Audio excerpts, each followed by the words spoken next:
Chapter 1: The Target. The door slammed. It vibrated throughout the small 3-bedroom detached house in Seven Kings. Furious muttering could be heard from the pavement outside, fading with each passing step Dad took. The fight had been explosive. Something about not making fresh food for dinner that evening. I didn't care anymore. These fights were a part of my usual daily routine and were as normal as breathing the crisp, cool air outside. Any second now and my bedroom door would slam against the white chest of drawers behind it. 3. Thun.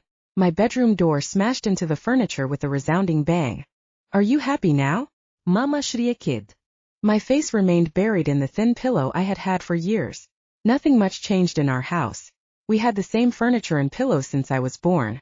Typical. Just typical. Here I am slaving away cleaning the house and here you are asleep. I lifted my head an inch and swung my gaze to the furious rants of the little Asian lady burning a hole in my clothes-strewn carpet. My mum was a tiny woman, but her presence could be felt from a mile off. Your papa is furious. He wanted fresh food but you didn't make any. If I am not at home then you should make it, shouldn't you? I remained silent while Mama berated me. I didn't have a leg to stand on. There was no reason why I didn't cook dinner that night. I simply didn't feel the need to eat and spent the last 2 hours of my evening tucked in bed with a good book. Engulfed in a world that existed several hundred years ago. Reading was my everything. I devoured books like other people consumed air. I was even on a first-name basis with Mrs. Sloane at the local library in town. History was never a subject that fascinated me, but during the first year of sixth form, I discovered a change stirring within myself. Started as an itch. Somewhere in my brain and overnight I went from an obedient daughter straight into the daughter I was today. Detached from family, detached from friends and detached from my daily environment. I couldn't tell you exactly how this change came about. All I remember is walking home from the corner shop one night, on a mission to buy fresh milk for Dad's tea, that a strange feeling had overcome me. I stopped to catch my breath on the filthy, gray curb whilst the wind wrestled with my headscarf, threatening to release my long dark hair into the cold night. I arrived home with no intention to make tea. I was craving isolation. Faking sickness, I ignored Mama's disapproving glances and headed to my room, the only safe haven in the chaos of the house. There I took out my phone and searched for far-off destinations that would allow me freedom to just be me. But first I had to figure out who me was. 1 year on and I still was none the wiser. Mama manhandled me down the stairs and into the kitchen where I saw my little sister wiping tears from her gaunt cheeks. She was only 3 years younger than me. My heart ached when I saw that she was upset. All her life I had been there for her. I felt I was more a mother to her than our real mother was to us. At the tender age of 15, she shot death stares in my direction as she furiously chopped a couple of onions into cubes for tonight's dinner. That should have been my task, but we all know that didn't happen. I smiled as my fear of her being upset was cast aside. The onions were the real culprit here. I squeezed her shoulder and took my place beside her to prepare the dinner. Just as the rice boiled, Dad stormed into the kitchen demanding his meal. He had been walking off this frustration. He walked all the way to his brother's house and brought him back. My daughters have already served dinner, Uncle bellowed in his deep booming voice. My jaw clenched as his presence loomed over my shoulder. Comparing his family to ours was his favorite pastime. What are you preparing? Biryani? Only, no chicken curry or dal to accompany it. He tooted his disapproval and proceeded to lecture us on what makes a satisfactory dinner. This will not fill me up. But I thought you had already eaten, Uncle G. Amira, my sister, dared to speak up. Her reward was a quick clip around her head. Mama's slap put an end to that conversation. I giggled inwardly. I didn't know if my sister was being brave or stupid. Amira shot a sidelong glance at me, and we both did our best not to burst out laughing. Salt, she whispered against my cheek. Her one word set me off in peals of laughter. She had just reminded me of how a couple of weeks ago she added salt to Uncle's tea instead of sugar. Uncle choked on his tea for ages and Mama scampered around fetching water for him to gulp down. That day, both Amira and I were punished for the incident with a good slap and no dinner. We lived a few doors down from my uncle, his wife and his 3 daughters. A few doors too close in my opinion. Our area was called Seven Kings. It was a mid-sized town in East London, filled to the brim with an Asian community that prided themselves on knowing their neighbor's business. My uncle, just like my dad, was a traditional man who believed a woman's place was behind a big metal pot that simmered on the cooker. The men in the family were firm believers of the woman doing all the work, both in the house and out. Our women worked in the corner shops, factories or as dinner ladies in the local schools. My mum prided herself on catering for the local primary school down the road, whilst Dad drove an Uber around London. Uncle worked as a factory supervisor, bossing around the timid ladies under his eagle eyes. His wife being one of them. She was a poor soul who did as she was told. It often baffled me how our women could be so weak. When I was growing up, I didn't know better. I did everything I was told to do, and at the age of 16 had become a world-class Pakistani cook.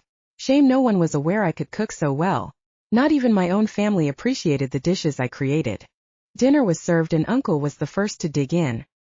He huffed and puffed his way through 2 helpings, all the while complaining how bland the biryani was. His noisy chomping was enough to put me off my dinner, and I sat sullenly pushing the rice around on my plate. I was aching to return to my room. The book that lay flat open on my bed was beckoning me back into the 1920s, where somewhere in the Arabian lands lay a tomb raider who was crushed under a rock. I had to find out if he managed to free himself before the authorities showed up. As I scrubbed the dinner dishes, the kettle boiled noisily, blocking out the sounds of Uncle's content sighing. He had beached himself in Dad's armchair, and was watching RY News whilst Dad snored softly on the sofa. What a life, eh? I hated it. I yearned to be free of domestic chores and travel around the world like all the Instasters did. These influencers had no idea how lucky they were to live such a carefree, happy life. I clenched my fist over the water glass I was washing and heard a soft crack. Immediately I eased the pressure. The last thing I wanted was to be punished for breaking the glass.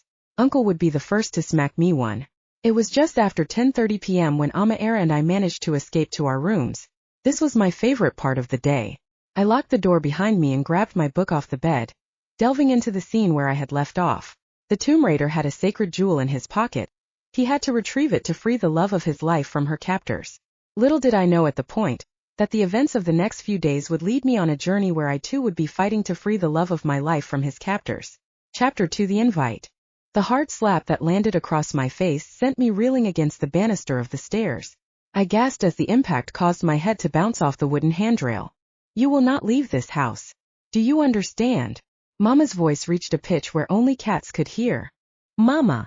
Enough! Amira cried out as she pulled Mama away. Shameless! Shameless girl! Why did I have to give birth to you? Why? Mama's ranting echoed down the hallway as she was led back to the kitchen. Amira closed the door to the kitchen and rushed back to help me collect my things off the floor where they had fallen. Are you okay? Her concern was heartbreaking. Yes. Don't worry, I'm okay. I tried to smile through the tears that threatened to spill from my eyes. I didn't want my baby sister to see me like this. It was my job to care for her, not her job to look after me. She was too young for all that. Today's drama was a direct result of my refusal to attend Uncle's house later that evening for a family dinner. How I hated that man. He was the root problem of our society. As the older brother, he not only ran his house with an iron fist but took it upon himself to run our house with it too. It was 8 o'clock in the morning and I had made an appearance to grab some juice from the kitchen before heading to school. As I walked into the kitchen, I saw that Mama had set up a counter full of raw ingredients to prepare for the mass cooking event that would take place all day. Several aunties were expected to show up at our house to help prepare the evening meal to take to Uncle's. I had no idea what the occasion was, but apparently it would be announced before the evening meal would take place. As I was feeling a tad on the brave side, I asked Mama if attendance was mandatory. Big mistake. This opened up a whole can of worms where attendance was indeed compulsory. No amount of excuse-making was going to get me out of it. Half the problem was attending the dinner, the other half of the problem would be serving the damn thing and then cleaning up afterwards. Our family was designed as a well-oiled cleaning machine that left no traces that humans ever ate. Mama insisted I attend and I insisted I stay. Things got a bit loud and then I found myself grounded. I should have been pleased, but the slap had taken the victory out of it and I left for school feeling wretched and hurt. School was another disaster in my life. I walked the 7 blocks in silence. Not even one of my podcasts about ancient travelers could have distracted me from my gloom. The weather was the same as it always was, overcast and gray. There was a chill in the air, and I pulled my hijab tighter around my ears. That was another thing I was forced to wear. Although a religious symbol, I had no interest in the hijab for I believed Islam was in the heart and not on the head. I contemplated taking it off and stuffing it down the bottom of my bag. But where was I going? School. The place where mini-spies would report my near-adulterous behavior to their eager parents looking for dirt on someone else's child. I knew the consequences of removing my hijab, and I wasn't ready to bear them. My sixth form rose out of the pavement as a 2-story building, dull red in color and large enough to house at least 500 students. A green wrought iron fence bordered the building with only one way in and out. I sighed as I neared the gates. School wasn't somewhere I would willingly go. The most difficult thing about school was the expectation of socialization. I would much rather prefer spending my time alone in the library, or at the back of the field with a decent book. Hannah! Hey Hannah! I've been calling you since Brook Street. I threw a cautious look over my shoulder to see my closest friend, Anna, run towards me. Anna was an average-looking girl with long blondish hair. Her pale skin wasn't white enough to be British, but she wasn't dark enough to be Pakistani either. I met her in my last year of high school and learned she was Syrian. Her culture seemed easier than mine because she wasn't expected to run the house like I was. Maybe it was her parents who were lenient enough to let her just be. We sat side by side in class, and that's when I discovered that her love for reading historical books was on par with mine. Thereafter, a solid base of friendship was formed. We often discussed details of far-flung cities and what it would be like to visit them when we were together. We had nothing else in common to base our friendship on except our desire to roam the world. A year down the line, Anna was still by my side and still keen as ever to discuss new adventures with me. She was the only person who truly understood me, and in return, I didn't make her feel like everything was a personal competition, like all the other girls in our school did. We passed a group of giggling schoolgirls trying to nail a TikTok video in front of the steps. Why anyone would spend hours trying to record and edit a video of them copying a dance was beyond me. Who had that much time? Regardless of time, what did they achieve by gaining likes or followers? I didn't have TikTok, but if I had, then my followers would be looking at a blank profile. I only had Insta, and I used that to follow accounts that were dedicated to exotic destinations that I would eventually visit one day. I lived through those pictures. They reminded me that one day I will make it out of 7 Kings and onto a plane that will take me away from my so-called life. Field trip. Field trip. A skinny boy barged past us shoving a piece of paper into our arms. Oh my God. A field trip. First one this year. Squealed Anna with delight. She eagerly scanned the flyer in search of the destination.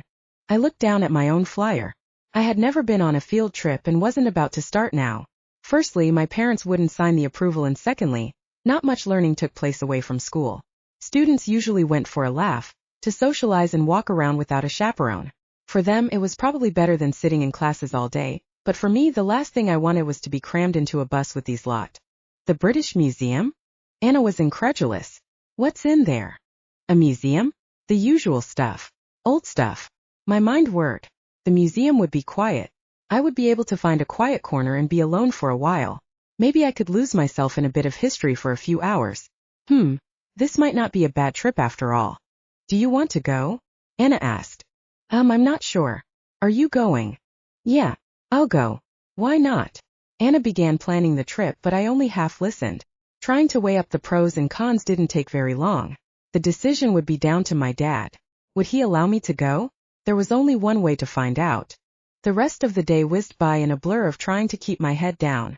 I arrived home bang on time at 3:45 p.m. and headed into the kitchen where a party of little old ladies were cooking up a storm. Salam alaikum, I announced as I walked in. I was greeted with a chorus of responses and some, "Oh, look how healthy she looks, mashallah." It should be noted that mashallah is an Arabic word used by Muslims to praise God for whatever the topic of discussion was. It is usually a good thing, except for when it's put into the same sentence as being healthy. In other words, the aunties had just called me fat. I was a size 10, apparently overweight in our close-knit community. "Hannah, you coming, nah?" Auntie number 1 called across the kitchen as she headed out the door. "In a while," I called back whilst shooting a glance over to Mum, who just ignored me. I had no intention of leaving the house for dinner that evening. But before I could leave the kitchen and retire to my room, I was handed a pot of curry and ushered out the kitchen door. Cool me. Uncle is waiting." Another auntie tried guiding me down the corridor towards the front door. "Auntie, you go. I just need to change my clothes." I fumbled for an excuse. "Nonsense. You look fine. Let's go." Mama magically appeared behind me and practically body slammed me out the door. It wasn't proper for me to argue in front of so many people. Sighing, I joined the mini convoy walking down the street. I was going to dinner. Chapter 3: The Dinner. Uncle's house was alive with excitement. We had just served dinner to the men, and the ladies lurked around waiting for the clear up. Once that was done, it would be the ladies' turn to eat. I hated this mentality. Why couldn't they all just eat together in one go and then clean up after? Surely that made more sense. The chatter died down and all eyes turned to Uncle. "Thank you all for attending my feast. I'm sure most of you are wondering what we are celebrating. I sat down on the only visible carpet space I could find. I knew these speeches. Uncle would glorify himself for at least 10 minutes before getting to the point. We came from nothing and now we have this. Uncle was still singing his praises. All our hard work has paid off and today I am pleased to say that I am expanding my family. My eyes widen. Expanding his family? Was Auntie pregnant? I have found a suitor for my eldest daughter Fatima. Today, I will introduce them all to you. There was a gasp of delight around the room. The aunties buzzed with excitement. A wedding would be taking place and there was a lot to be done. A middle-aged man made his way to the front and there was a lot of hugging and handshaking. I assumed he was the groom's father. This is my son-in-law. I tried to peer above everyone's heads to see who the new member of the family would be, but there were too many heads squashed together in the way. I wondered what he would look like. Would Fatima be happy with him? Questions whirred around my head and I felt a whole year go by before the sea of people parted and I realized I had been mistaken. Oh wow, was I mistaken? The groom's father wasn't who I thought he was. He was in fact the groom. Is that the groom? The disbelief in my voice went unheard. Such a beautiful couple. A wondering partnership. The answers flew around the room in a blur. Fatima, my cousin, was only 20 years old. This man was at least 45. What on earth made Uncle think this marriage was a good idea? It made no sense. I spun around the room seeking out my cousin. She was tucked away in the corner, perched delicately on an armchair with an elaborate scarf around her head. Any normal person would have thought she was getting married right there and then. But I knew the scarf was a gift from her future in-laws. She had to wear it. Did you know about this? I demanded. SSH. Keep your voice down. Noon can hear me anyway with all this excitement. I continued to rage. Sit down, will you? Why are you getting so upset? I'm the one that has to marry that granddad. Fatima hissed, dragging my arm downwards. I crumpled into a heap beside her and stared up at her for some answers. Dad wants it. He's hoping this marriage will get him a promotion at work. Fatima's eyes welled up. He told me last week, but I didn't think he was serious. My mouth dropped open. How could she not think Uncle was serious? When wasn't he serious? That man didn't have an ounce of humor in his entire body. Fatima, you cannot go through with this. Why don't you refuse? Put an end to it before it's too late. I tried Hannah. I did. He wouldn't listen. And Mum isn't helping either. If I don't go through with this, they will ship me off to Pakistan. What did you tell them? I wondered if her words were forceful enough. I said, I'm not happy with it. I'm only 20. I haven't even finished university and I want to focus on my exams. And? What did they say? You know what Dad said. Same thing as always.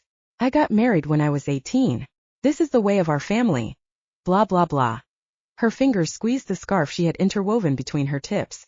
I tasted blood in my mouth. I didn't realize I had been biting my lip.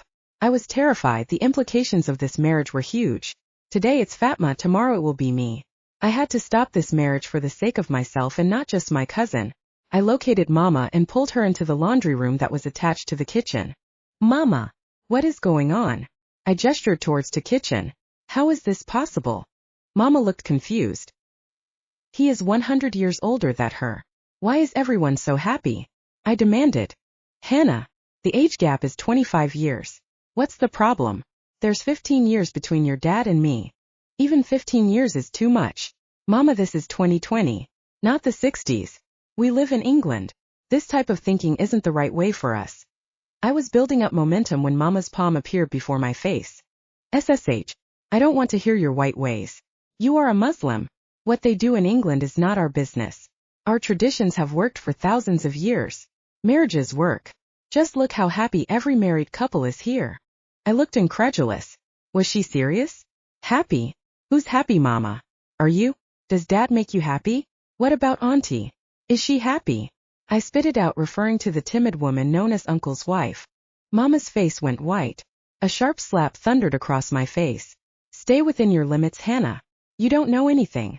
At least we have respect for our parents. But what about you? So shameful. That was the second time Mama had slapped me that day, and I felt a dam break somewhere inside of me. Rage poured out and I let myself be drowned by it. I don't know anything. I whispered. I don't know. My voice began to rise, and I knew I was heading for a collision that would destroy the evening. I know you cry yourself to sleep most nights. I know you work all day and night and Dad doesn't seem to notice. I know Uncle dictates everyone's life without a bloody thought about their feelings. Mama's eyes went wide. She stepped back and held up both her hands, warning me to calm down. However, I had passed the point of calming down. I was on a roll. Today Fatima suffers and tomorrow it will be me. How can you be okay with this?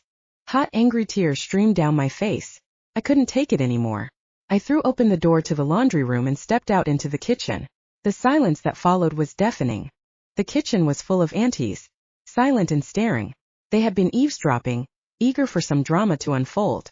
But that's not what gripped my heart. Dead in the center of the room stood Uncle. His face was like thunder, set in a rage that rippled throughout the room. Is this how you raise your daughter? His eyes had turned into angry slits as he sneered at Mama. No respect. This is the problem with the younger generation. You have forgotten your roots. Who are you to question my authority? He stepped closer, towering over me. My feet were rooted to the spot. I couldn't move. I was paralyzed with fear. This wasn't good. It had now turned into a public affair, which was unacceptable in our culture. Private arguments stayed private within the four walls of the family, and extended family. But to have an audience of random aunties from around town would be the height of shame for my parents. Uncle, I stammered. I had to get the words out. I had to try to stop this madness. Fatima is not ready. Hush. Uncle had already raised his hand high above my head. I braced for impact. Another slap was coming. My eyes closed tightly and I held my breath. 5, 4, 3. The count had begun in my head. 2, 1. His open palm connected with my cheek and sent me flying into Mama. She stumbled under the momentum but held me upright. Don't you dare interfere in my decisions, Hannah. His voice vibrated the windows behind us. The commotion brought in my dad and other uncles who all looked equally enraged as each other. The heat from the slap radiated downwards and engulfed the rest of my body. Embarrassment seeped through every pore and I had nothing left to lose. I had to get out of there, but not before trying to explain myself. Your decisions may not be the best for everyone, I began. I knew what had to be said, but my brain didn't allow the carefully thought-out sentences to be delivered. Instead, what came out of my mouth made me flee in terror, straight home where I locked myself in the safety of my bedroom. You are nothing but a bully. Noon dares to speak in front of you because you scare them. What type of a man are you? I feel sorry for your wife and daughters, you pathetic excuse of a man. With that said, I found myself in my room, cowering under the duvet waiting for Dad to get home. Chapter 4: The Visit. The next morning, I sat on the bed wondering how to face the family. I hoped Dad had left for work, but if this was like any other day, both parents would be sipping their tea in the kitchen. Last night was one of the longest waits I had ever experienced. The house was silent until about 2 a.m. when the front door closed softly, and the faint sound of padded footsteps retreated to the bedrooms. I guess my parents thought it was just too late for a full-blown argument and risk waking up the neighbors. Sighing, I grabbed my bag off the floor and unzipped it to check if I had all the books required for the day. A crumpled piece of paper fell out and I smoothed it open. The field trip is today. I had totally forgotten about it. Did I want to go? I wasn't sure. If I did go, then that would mean I wouldn't have to think about schoolwork for the day. Another added bonus would be that I would get home an hour later, which meant spending less time at home. It was a no-brainer. Grabbing a pen, I signed on the permission slip, faking my dad's signature with the finesse of an experienced forger. I was going on that trip. I tiptoed down the stairs, careful to miss the fourth step from the bottom that creaked and groaned as loud as a fire engine on duty. Pausing at the bottom of the steps, I craned my head to peer as far into the kitchen as possible. As predicted, there sat my parents, staring silently into the ocean of tea in their mugs. My breathing quickened and came out in short, sharp bursts. I had to face the music. If I didn't greet them this morning, then there's no telling who would be the first to smack me one. Good morning, I mumbled as I entered. I stood awkwardly by the fridge, unsure if I was allowed to open it. Silence. I took my chance and opened the fridge. Still silence. Grabbing a juice, I poured it into my water bottle as fast, but calmly as I could. It spilled a little and I wiped it off with the sleeve of my jumper. Still silence. I knew the routine. This wasn't the first time I got the silent treatment. My parents actually thought this was a type of punishment, but little did they know it was exactly what I needed right now. This was in fact a reward. With the anxiety of last night leaving my body, I grabbed my rain jacket and headed out the door, careful to close it softly as not to show anger or rage. I didn't want Dad chasing me down the street with a shoe in his hand. Arriving at school, I saw 2 coaches parked in the bus zone. Clusters of students waited impatiently to take their seat and get the show on the road. I spotted Anna talking to another girl and wandered over to her. Hannah, you made it. How did you convince your parents? They don't know. I faked the permission slip. I glanced over my shoulder to make sure no teachers were about. You faked the slip? The girl standing with us gave a nervous laugh. Why would you do that? I sized the girl up. She wasn't Pakistani. She wouldn't know the politics of field trips. My parents are strict. They have a problem with everything. Won't they ask why you are home late? She asked. I'll text them later and say I have to get some books from the library or something. I had planned out my excuse on the walk over to school. If they asked me anything, then this was the best reason. However, there was a chance that they may not ask at all, as last night's drama seemed to have shocked them into giving me the silent treatment. We boarded the bus and permission slips were collected. Head count was next, and within minutes we had set off towards the City of London, where the British Museum was located. It must have been an hour before we arrived in Bloomsbury. The coach circled the block a couple times and then dropped us off in front of a large, dated building that reminded me of a wedding hall. I could have sworn it was the same building as my second cousin got married in. But that building was in Walthamstow, a town miles from where we currently stood. The bright sunlight cast long shadows on the paved, front entrance. Shielding my eyes, I followed the shadows towards the main doors that were enclosed behind 8 Roman-looking pillars. From this angle, I could see that the museum was at least 20 times larger than that wedding hall I had in mind. I was excited to get inside and see a little bit of the world's history. It was my second time inside a museum, but I could barely remember the first. It must have been when I was small, probably taking some relative from Pakistan to see the sights and sounds of London with my family. The inside of the museum was nothing like the outside. Modern, clean and air. The interior was sectioned off into rooms large enough to hold artifacts. My feet tingled as I noted staircases leading up to a first floor. From the outside, the building seemed like a one-story affair. Eager to leave the group of students, I checked to see where the teachers were. One of them was busy giving out instructions on what to look out for, and the other was handing out worksheets that we were to complete. Each student was assigned a group, and my heart plummeted when I stood beside the 2 boys who were supposed to keep me company for the next 4 hours. The group dispersed and I turned to face the boys. Guys, if you don't mind, I'd rather do this alone. We can meet back up at the end of the day. I'm not sure about that, Hannah. We are supposed to stick together. You know, for safety. One of the boys piped up. I won't leave this building. Don't worry, it will be fine. You guys go ahead. I began to walk away, leaving them both gaping after me. Once clear of any remaining students, I opened up the floor directory and took a look at what they had to offer. Immediately, my eyes drew upon the description of artifacts brought in from the Arab world. That sounded interesting, and I headed off in the direction of the exhibition. The museum was quiet. With each passing step a peculiar feeling overcame me. There was a flutter in my chest and a spring in my step. The feeling radiated outwards and it felt unusual. What was that? Happiness? I was actually happy. Me happy? I thought giddily. How on earth did that happen? I couldn't remember the last time I felt so free and light. I skipped around the corner and found myself in a dim room, which was roughly the size of a football pitch. Scattered around were various pottery pieces, weapons, books and other memorabilia that were encased in glass displays.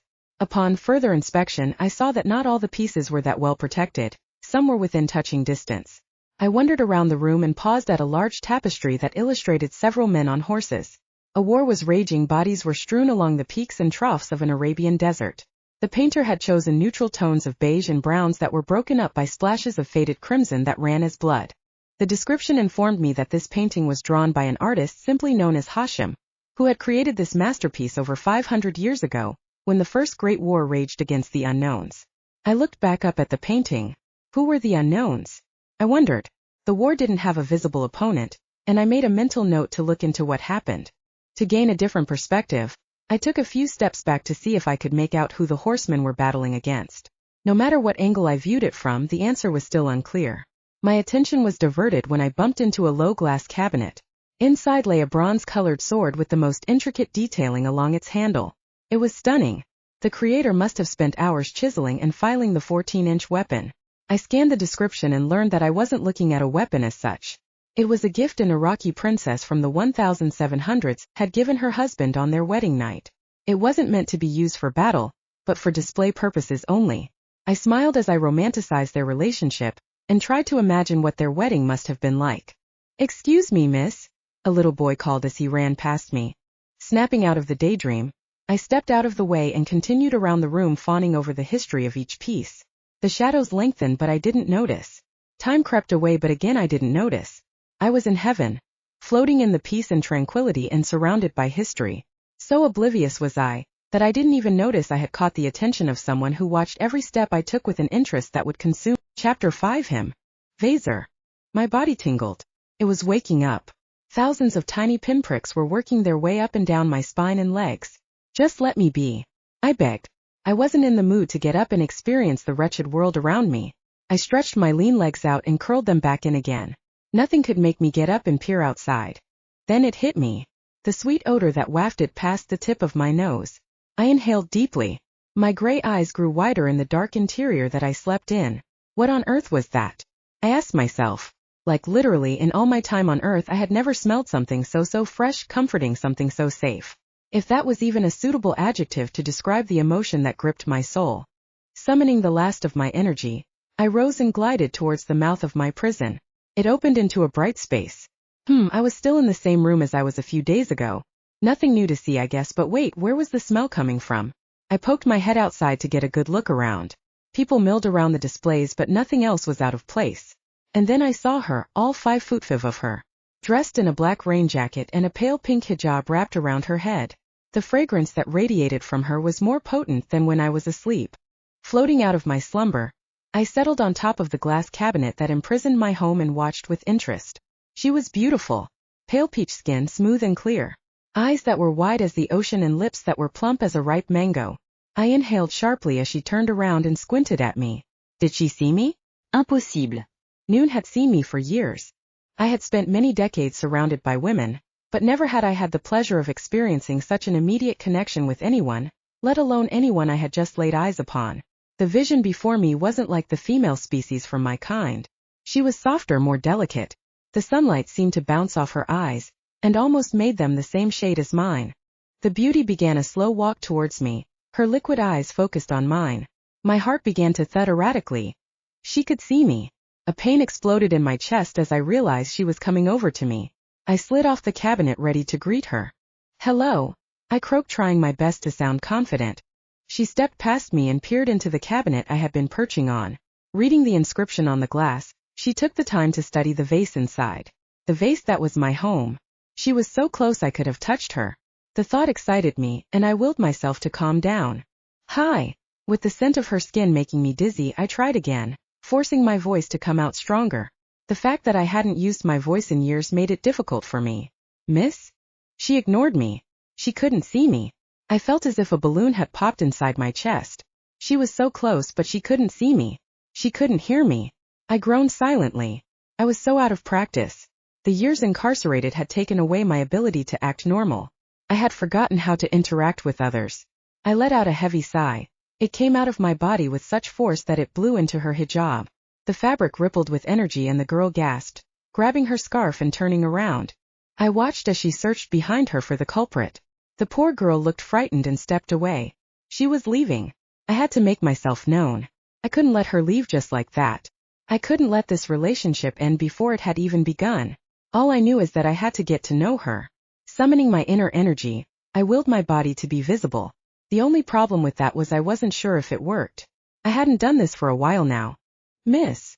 I attempted to make contact. Still nothing. She took another step and another.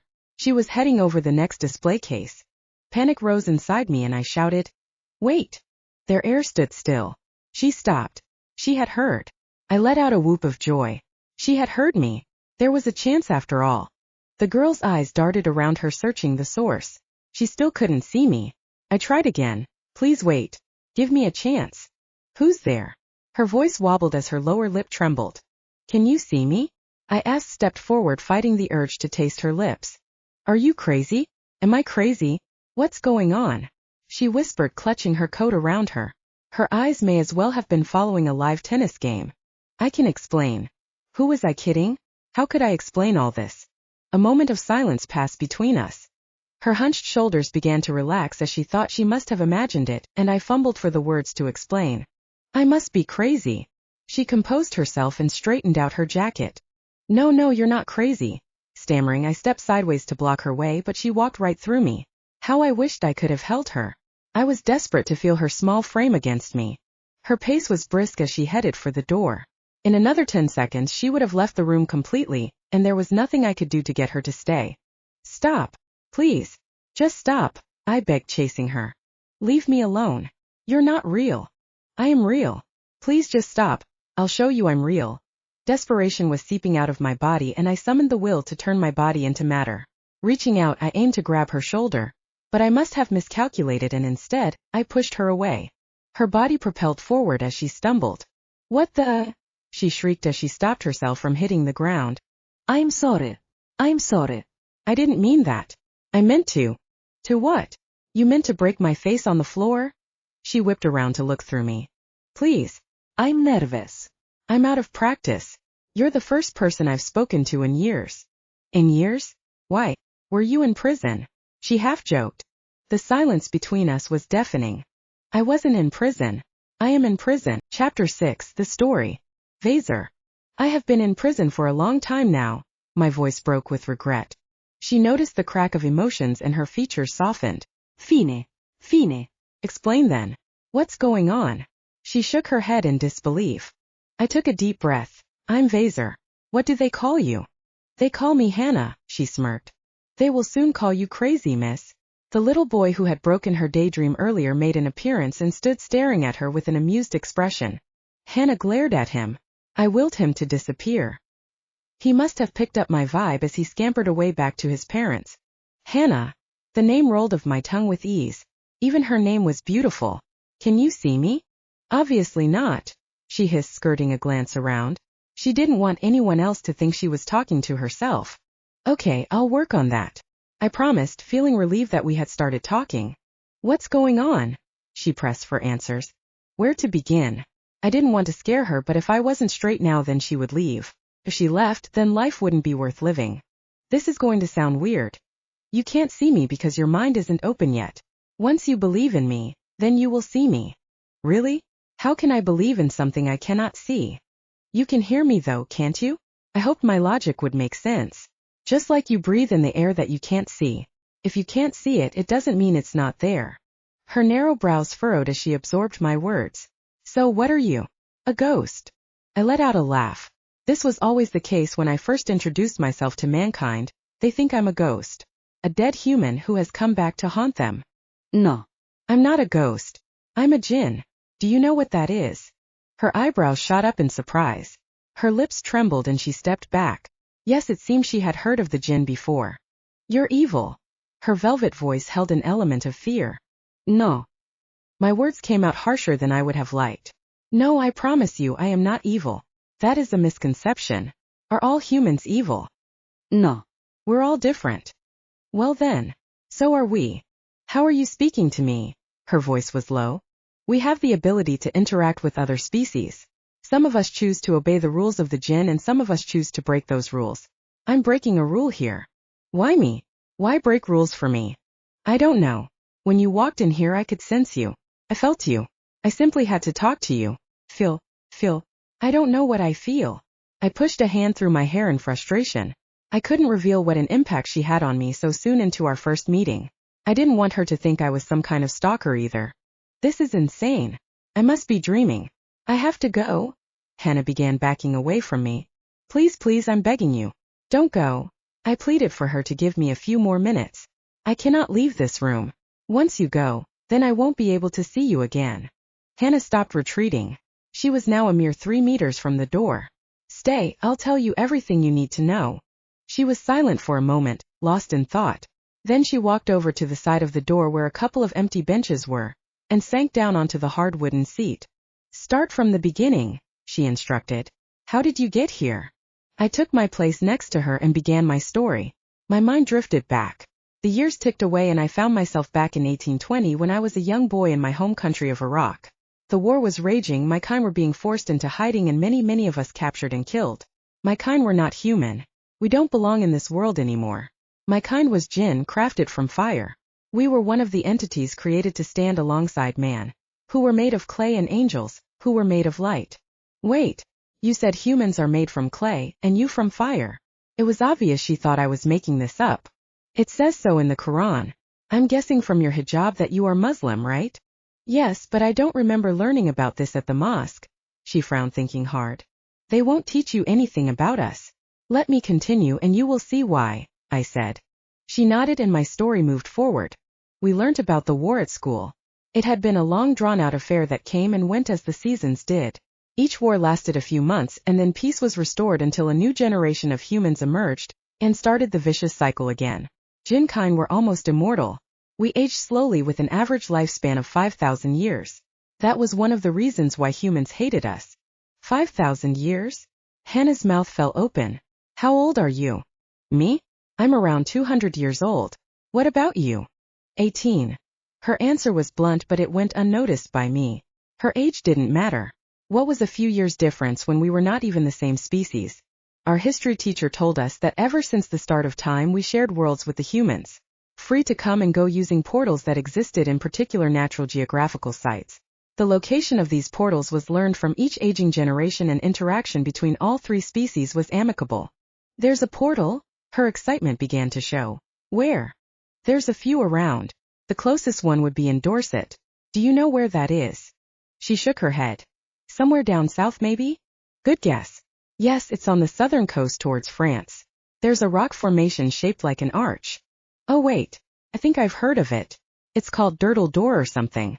Yes, Dirtle Door. That's where the portal is. Why hasn't anyone found it yet? I could tell Hannah was a smart woman.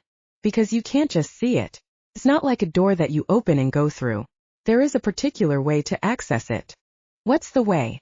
How do you open it? Her eagerness was contagious, and I found myself caught in the moment. How I would love to take her there and show her a whole new world. I'll tell you about that another time. Who knows? Maybe I would be lucky enough to show you myself. Her face beamed as she imagined the possibilities before her. I could tell she loved a good adventure. If only we had both known then what adventures awaited us, we would have been better prepared. Chapter 7: The Jealousy. Vazar. It was around the time that humans first discovered the wheel that the first war broke out. Humans were so busy creating large monuments and advancing their living conditions that they failed to notice our evolution. The jinn had become stronger. We didn't need wheels and other contraptions to ease our work. We developed the ability to move things with our minds. Does every jinn have special abilities? Hannah's interrupted. Well, we all have the power to materialize whenever we want. But different jinns have different powers. What's your power? For that you have to wait and find out. Let me finish. I smiled at her inquisitiveness. At school, our history teacher detailed how this power was the first superpower to be gained. The jinn used this unique ability to expedite projects in their world. When humans visited, they could never understand how structures were built overnight. Soon enough, news of these astounding structures spread and many humans traveled through time and space to take a look for themselves. With our world developing so beautifully, many humans wanted to live there. Within a decade our world was flourishing and the human world was neglected. More and more humans took up space on our lands. The balance between both worlds began to fail, and something had to be done to stop the mass migration. Back then the human world was known as Hamana. Rich in soil nutrients, it grew the best fruit and vegetables for mankind. Our world, known as Jamana, didn't have soil. We didn't need it. We didn't eat the same food as humans. We ate stones, bones, animals, and a type of sand that was found in dry areas. The humans living in our world traveled back and forth for their food supplies, and with each passing generation, Jamana felt the strain. Also, with each passing generation, some of our kind began developing new powers that were deemed too dangerous if left unchecked. With the jinn's new capabilities, our elders decided to limit entry into our world. This was the turning point for all of us. With limitations set in place, humans were forced to live in their world and improve their infrastructure with obsolete machinery. They tried to pay jinns to do their work, but not many jinns needed work. Our lifestyle wasn't based on monetary value as we had thousands of years to fill. Time was a luxury we could afford and the humans knew it. The first war was a direct result of these events. Humans began to capture jinns traveling to Hamana and force them into free labor. Wait, humans captured your kind for slavery? Hannah was incredulous. How cruel we can be. Humans can be extremely cruel, Hannah. Just look at what goes on in your world today. Rape, murder, and who knows what else. Hannah nodded. Everything I said was making sense to her. I went on to detail how jinns, especially those with superpowers, entered the slave market at a premium and were bought and sold in secret. Each jinn commanded a different price according to their abilities. Once the slave market was saturated with jinns, a troop of warriors would crash through the portals to release their brothers, but this would come at a high cost of destruction and bloodshed for mankind. Therefore, the elders rarely sent rescue missions unless the humans got too greedy. With each liberation of prisoners, the humans caved in front of the power of their opponents. The body count was not worth continuing the battle. Our species was recognized more powerful, more advanced and far superior. With relations between the two worlds at breaking point, a new order was born. The portals were sealed and each species were confined to their own worlds. By the time I was born, each world had advanced drastically. Countries were created, and fewer people remembered that they were not alone in this universe. On Hamana, a council had convened whose sole purpose was to keep the portals on their side guarded at all times and any unusual activity monitored. On Jamana, we too created a council. Their job was to punish lawbreakers who would use their superpowers unlawfully. This included those who found ways to sneak through the portals into the forbidden realm of humans. My story took 2 hours to tell. Shadows crept across the exhibition floor, and I took a deep breath, exhausted from speaking for so long. I rubbed my hand across my face and thought of how to proceed. "Are you still there?" Hannah asked quietly. I peered into her face, not realizing I had been quiet for some time. She was pale. The enormity of what I had just explained etched across her pretty features. At some point of my story, she had removed her headscarf, and long brown hair had tumbled down her back. She was breathtaking, and all of a sudden, I didn't mind the exhaustion creeping over me. "I'm still here," I smiled. "Just a little tired. We've been taking for ages and I haven't done that for a while." Hannah gasped. "What time is it?" She checked her phone and let out a small shriek. "The bus is about to leave." "Bus? What bus?" I asked, alarmed that she was leaving. "School bus. Oh my God. I'm so late. I have to go." She gathered up her things and backed up towards the door. "When can I see you again?" "Soon. I'll come back soon," she promised. "You can't leave now. I don't know anything about you." It pained me to know so little about the woman making a home in my heart. "I'm sorry, Vazar. I have to go. I'll come back soon and tell you everything you want to know." There was nothing more I could do to make her stay. I was physically drained and needed to sleep. Watching Hannah's retreating back, I drifted towards my prison and sunk gratefully into it.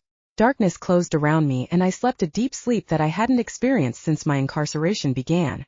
Chapter 8: The Calling. I hurtled down the steps and rushed towards the main foyer. According to my teacher's instructions earlier that day, everyone was expected back in the main foyer at 2:45 p.m. It was now 3:00 p.m.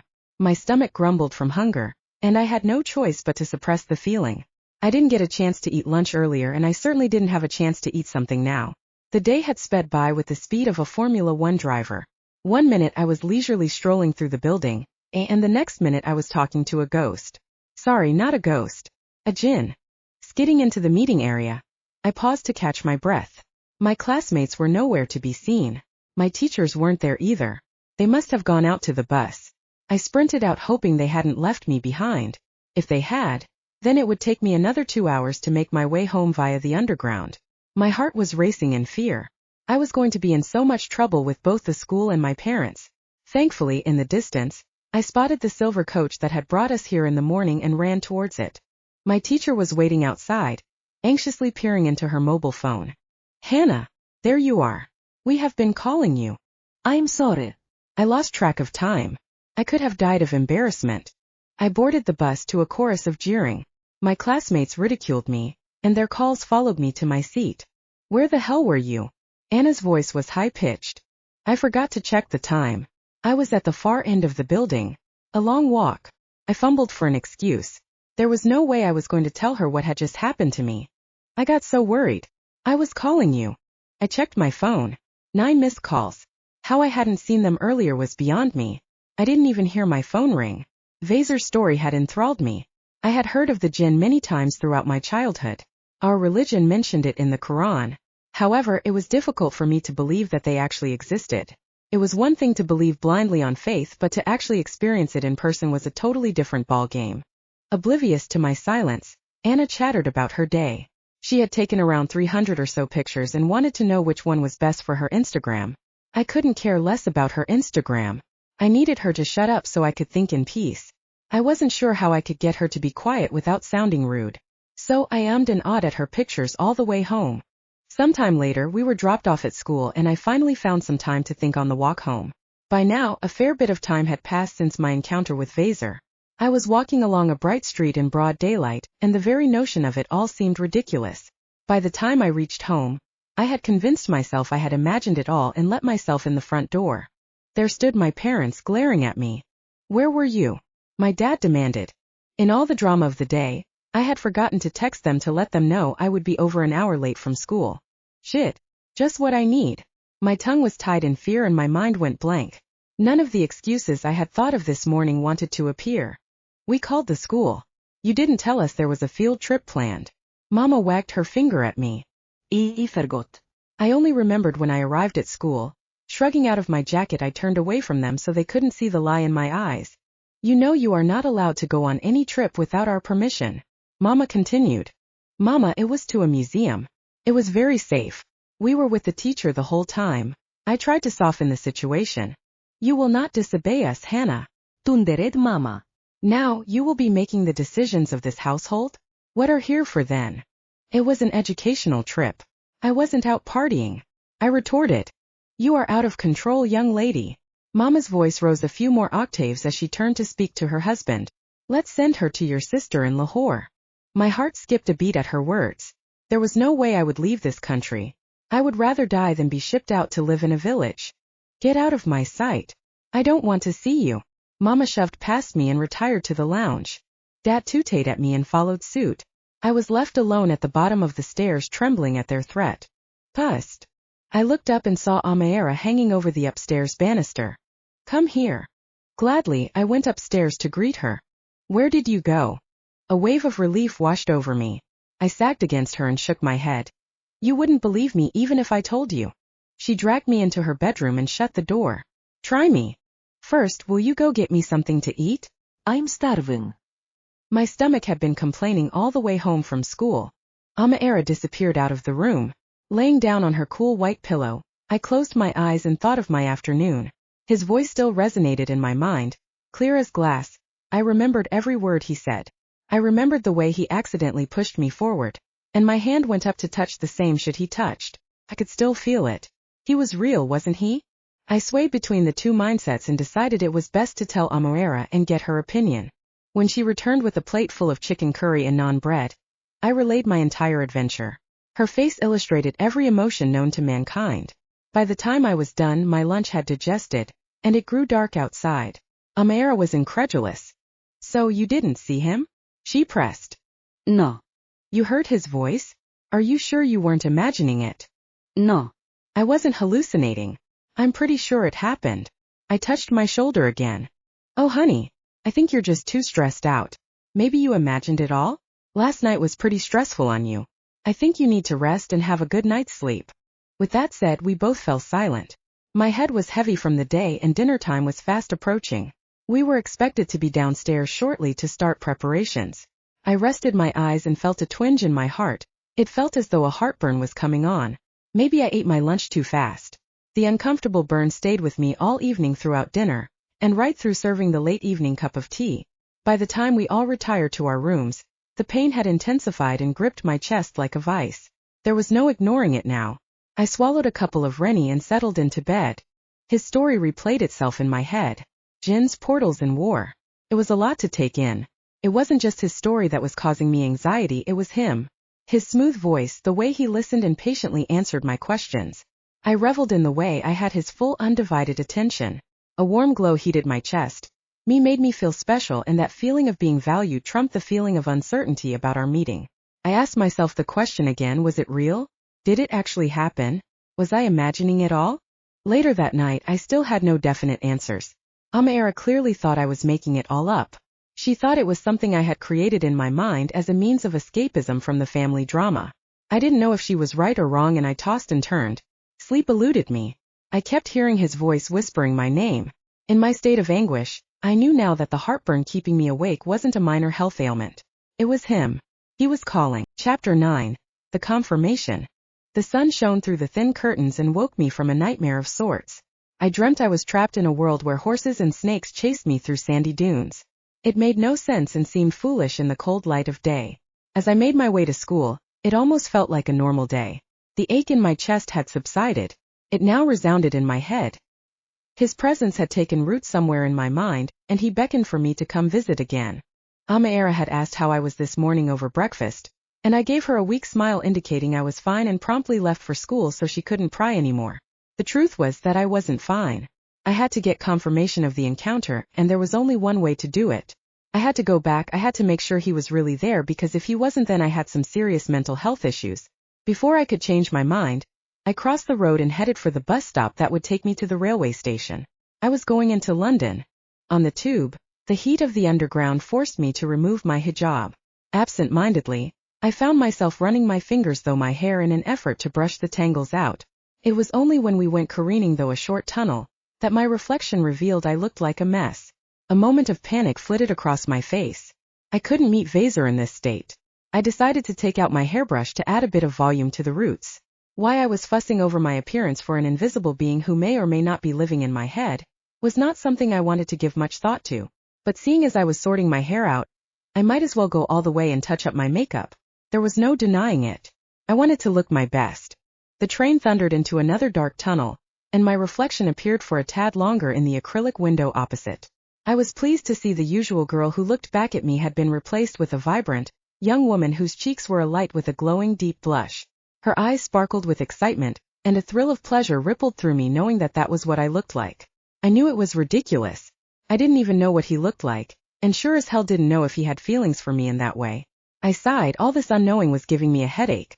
The tube chugged along the track and came to an abrupt stop at Holborn Station. I changed trains with the pace of a woman on a mission. Less than 20 minutes later, I found myself pacing outside the familiar museum, staring up at the pillars with anxiety. Usually, I would marvel at the stature of the building, but today the beauty of the museum went unnoticed. Now that I had been inside, I knew where to go to get answers to my uncertainty, but I couldn't summon the will to go in. My heart was in overdrive and my thoughts wouldn't catch up. I didn't know how long I paced, but when I felt myself tiring, I knew I couldn't delay any longer. Briskly, I walked over to the main entrance and stepped over the threshold into the cool interior. Vazar. The fragrance of her skin hit with the full force I expected it to. My heart leapt with joy and I easily found the energy to leave my chambers to meet her. She was so close I could sense her. I didn't expect her to come back so soon, but I was glad she did. I was well aware it had only been one sleep since I had seen her, but that one sleep was almost equivalent to the many years I had spent in the vase alone. It was then I knew that this woman was going to change my life. I had to have her. I had to make her see I was worth the effort. Floating over to the window, I peered outside into the bright sunshine. I knew she wouldn't be there. She was already in the building, and judging by her scent, she was close. Any second and she would be by my side. Hello. I whipped around and saw her standing by my vase. She was whispering into the glass display case that covered it. In the comical scene, I took a moment to appreciate her beauty. The way her loose hair cascaded over her shoulder, it made me want to run my hands through it. She looked a little different than yesterday, but it wasn't her looks that attracted me to her. It was something else. Her very presence made me feel like there was hope for a soul like me.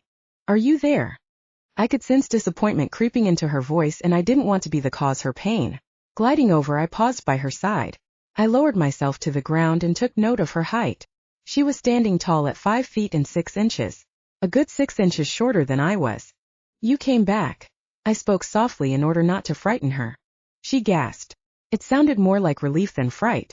I had to, she stammered, putting a hand to her chest. I'm glad you did. I beamed at her. I had to find out if I was imagining this. This thing we have going on here. She waved a hand between us. What do we have between us? I tried my hand at dangerous flirtation. This could backfire on me, and I willed it not to. If she felt anything, she didn't let it show. Her face remained passive. I am talking to an invisible person. What do you think is going on here? She looked cute when she was serious.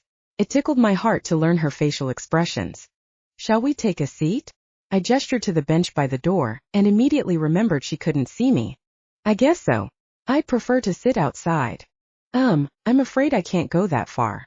I'm confined to 100 meters of that vase. I frowned at my limitations. You didn't tell me how that happened? Are you like some Aladdin jinn? My laughter was cut short when I realized she was serious. I cleared my throat. No. I can't grant you any wishes. That is just an exaggeration of sorts. Okay, let's sit by the door and you can continue your story. She headed towards the door and I followed eagerly. Felt great to have someone to talk to. Once she had settled, I began my Chapter 10, The Savior. Vazar. For me to retell my story, I had to take several deep breaths. It wasn't going to be easy, but I had to do it for her to understand who I was. My family was small for the jinn kind. Usually, families consisted of around 10 or more members in total.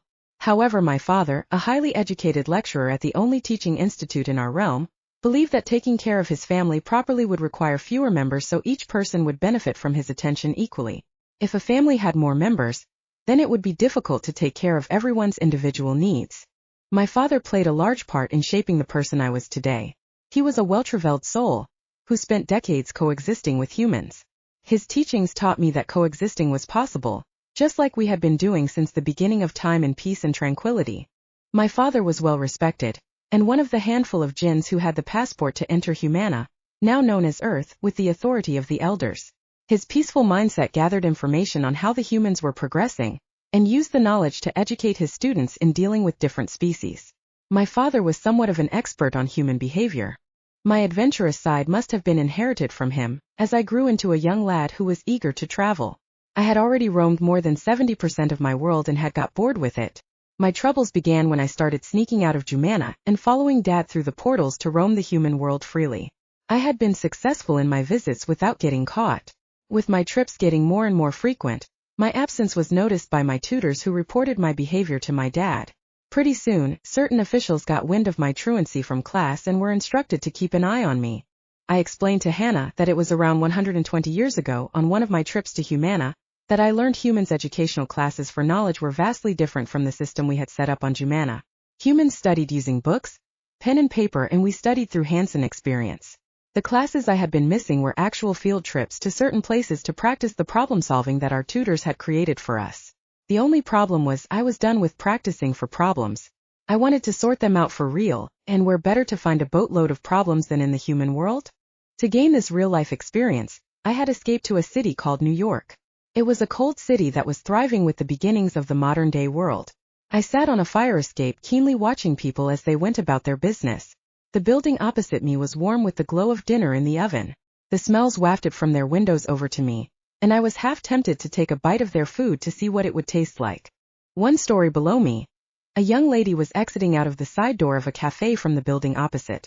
I guess she was heading home after completing her afternoon shift. She was young, no more than 20 years old. Delicate and small, she was an easy target for what was about to happen next. Several men appeared from the shadows and surrounded her. I could see the panic set in her tearful eyes. The poor woman was terrified. I should have left well enough alone, but I wanted to be a problem solver, so the steep descent into my imprisonment commenced. At first I willed them away, but it didn't seem to be working. So, I glided down to stand with them and heard what they were demanding of the young woman. It wasn't what any self-respecting woman would want to do, and rage ignited a fire in my eyes. They would have ripped her apart with their demands.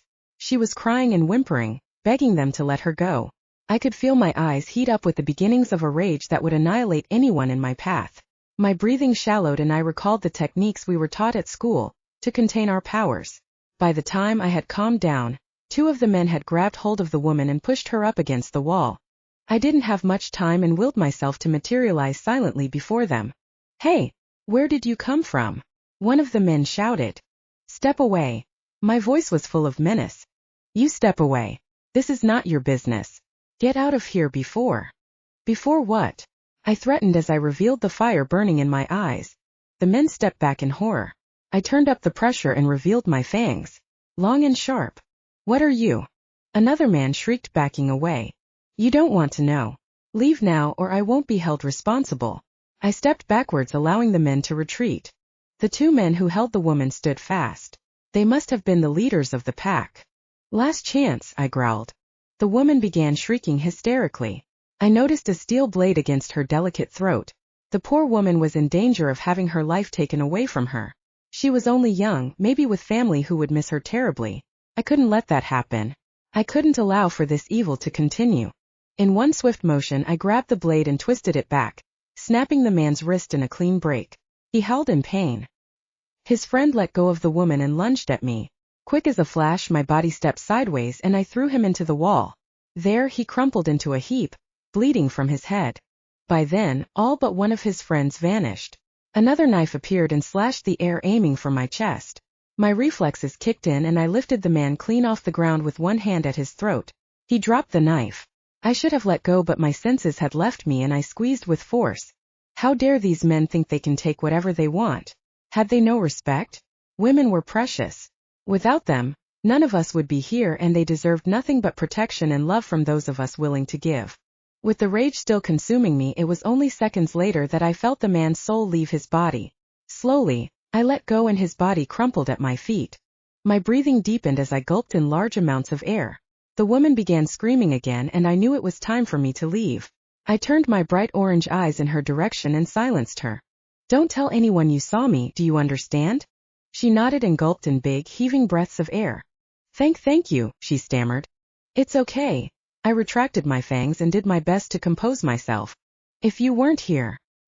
The poor woman couldn't even get her words out. She was shaking as she backed away and turned to flee into the same door she had exited from a few moments earlier. It was time for me to leave. I shimmered myself to somewhere safe and found myself in Egypt. I was sitting high on top of a monument overlooking the Nile, on one of the slabs that had come loose. The enormity of what had just happened began to sink in, and I was terrified of the repercussions. Not only had I entered the forbidden world, I managed to kill one, maybe two of its residents. The biggest sin known to jinn kind had been committed by my very hands. Chapter 11. The Incarceration. Vazar. You committed murder? Hannah whispered. I had to. They were evil. They were about to harm her and may have even killed her. The firm resolve in my voice reassured Hannah that I didn't have a choice. I now understood why the portals were sealed shut. Our power was too much to contain in situations of high tension. Not every jinn had powers, sure. All of us had the power to go unseen and materialize whenever we willed it, but that was the most basic of rights given to us by our Creator. Those of us who were slightly more evolved were gifted with either one or multiple skills. I had to power to will people into a particular way of thinking. We called this compulsion. My other power was to emanate fire from my eyes that could burn to a scorching heat that would vaporize anything it touched. You have superpowers? Hannah's voice went up a notch. I do indeed. I failed at hiding the smugness from my voice. Show me, she challenged. I would, except I haven't used any of my powers for 100 years. I can't even bring myself to materialize before you, I said sadly. Okay, finish your story and then we can practice. I smiled. Her support was invaluable. I would practice until I was blue in the face. Anything for her. I wanted to make her happy. I returned to the story. It must have been a day or two I sat on the decaying monument. I couldn't bring myself to return home to face my family. Just as the sun in the sky was setting, two warriors from Jumana materialized beside me. They promptly whisked me home to face the council that had assembled in wait for my return. The trial was swift. I had been followed by watchers who had reported everything back to the elders. They knew what had happened and sentenced me to spend the next 1,000 years bound to an ancient vase that would host me. The court was governed by a judge, who consulted with 2 elders. I still remember their expressions as I stood on trial. Vazar, son of Malik, you have been found guilty of murder in the 1st degree. The judge's low voice was calm yet firm. He delivered the verdict with experience that went back thousands of years. In our world, in our courts, none had the right to speak unless spoken to by this authoritative figure. You have been sentenced to 1,000 years, bound to a craft of our choosing. You will no longer be allowed to interact with any other entity. The rules were dictated swiftly, but I wasn't listening anymore. My mother was crying behind me. Her sobs filled the room with heartache. My father stood beside his wife, supporting her to stand upright. Behind them, my 2 brothers stood somberly, their faces etched in pain. I had brought great shame to my father. How he could go back to work, knowing he had a murderer of a son, was going to be a challenge for him. But I wouldn't be around to find out. The vase was brought in. It had been my mother's wedding gift from her father, and she had clung on to that vase like a lifeline when she first got married. They bound me to it in a short ritual, and I had 2 minutes to bid my family a farewell. The vase closed around me and I found myself entombed into a small space that would house me for the next 1,000 years. Hannah. As Vazar completed his story, I brushed away the hot tears that trickled down my cheeks. His story was tragic, but I was grateful for it as it had opened my eyes to a whole new dimension that had been long forgotten. I had learned more from his words in our last 2 meetings than I had ever learned in all my years of traditional schooling. His world was a reality, which meant the jinn kind was a reality too. The stories I had heard growing up from my family had some element of truth to it. How could I have been skeptical? It baffled me how a simple thing like time could erase certain events that the world doesn't want us to know or remember. The world of jinns had been forgotten over the years, and humans were oblivious to the fact that they were not the dominant species in our universe. Although Vazar's people were far superior to ours, he didn't have an ounce of arrogance. Instead, his story revealed his character to be kind-hearted and protective. It warmed me to know he was the kind of person who would go out of his way to keep others safe. I wondered if he would keep me safe too. For a moment, I let myself be carried into the future, and imagined a life with him by my side. Where would we live? Where would we travel? Would we be happy together? Pulling myself out of the daydream, I turned to ask him a few more questions to understand where my feelings were leading me. So, how many years have you done? Just over 100. I still have 900 more to go. He sounded forlorn. I don't know how these years will pass. They are dragging. What's it like inside there? I jutted my chin towards his prison. He thought a moment before answering. Dark. Silent. Lonely. What happens when you move more than 100 meters away? My body freezes. It's like I hit a glass window and can't move further. We sat in silence as I digested this information. If he had 900 years more to go, then how would it be possible to even form a relationship?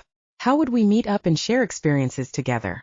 He couldn't even leave the room, and there wasn't any possibility of me coming up to central London every few days. My parents would never allow it. Another thought occurred to me and brought with it a whole range of negative emotions that almost took my breath away. The barriers between us made it impossible to change our scenery, which meant we would not enjoy the normal things other couples enjoy. No dinner dates, movie nights, or long walks through the park. Our conversations would soon die as we wouldn't have anything new to discuss. That was the perfect formula for a dead relationship. Hey, what are you thinking about? The sweetness in Vazar's voice turned the knife in my chest. Oh, this was torture. I fast realized that I had to make a decision, either carry on as we are or end it now. There wasn't any point in me walking on the fence that would soon break under the weight I carried.